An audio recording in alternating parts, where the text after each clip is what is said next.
Böyle Gaziantep'e doğru gidiyoruz. Böyle güzel bahçe.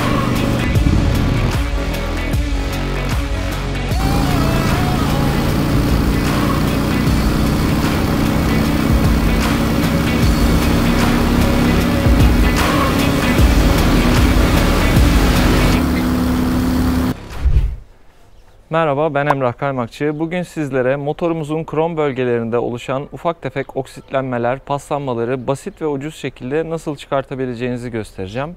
Dilerseniz şimdi malzemelerimizi gözden geçirelim. Malzemelerimiz basit olarak bir mikrofiber bez, bir diş fırçası, biraz diş macunu, bir miktar da kola. Yapacağımız işlem öncelikli olarak diş macununu istediğimiz bölgeye uyguladıktan sonra bir müddet bekliyoruz. Daha sonrasında da diş fırçamızı kolaya batırıp temizliği uygulamak istediğimiz bölgeyi diş fırçasıyla temizliyoruz. Sonrasında da mikrofiber bezimize biraz su damlatıp su ekleyip istediğimiz bölgeyi temizliyoruz. Şimdi gördüğünüz üzere diş macununu temizleme yapmak istediğim bölgeye elimle uygulayarak dağıtacağım.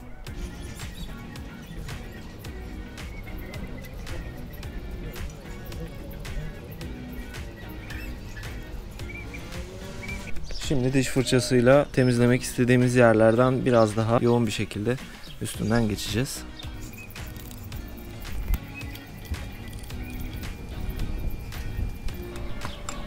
Buradaki amacımız diş macununun biraz daha kuruyup orada sert bir yüzey oluşturması. Daha sonra da kolanın asidinden yararlanıp o bölgedeki oksidasyonun pası temizleyeceğiz.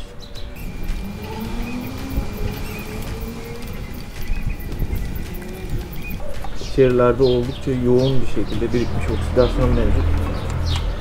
Paslanmalar oldukça yoğun. Evet, şu an diş macunu kurumasını tamamladı. Kuruma süresi için 5 dakika gayet yeterli bir süre. Şimdi diş fırçası ile üzerinden kola ile geçebiliriz.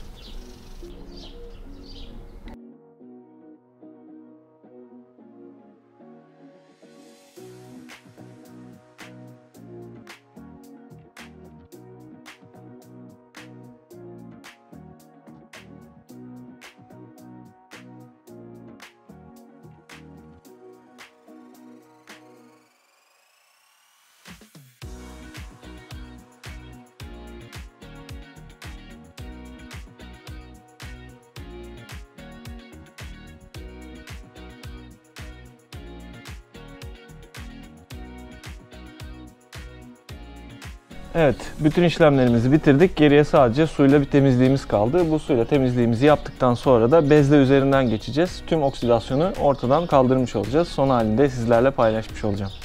Gördüğünüz üzere suyla temizliğimizi de tamamladık. Şimdi üzerinden biraz basitçe bezle geçeceğiz. Her tarafı kuruladığımıza emin olduktan sonra işlemimiz tamamen bitmiş olacak. Evet, temizliğimiz tamamen bitmiş durumda. Jantlarımız şu anda parıl parıl parlıyor.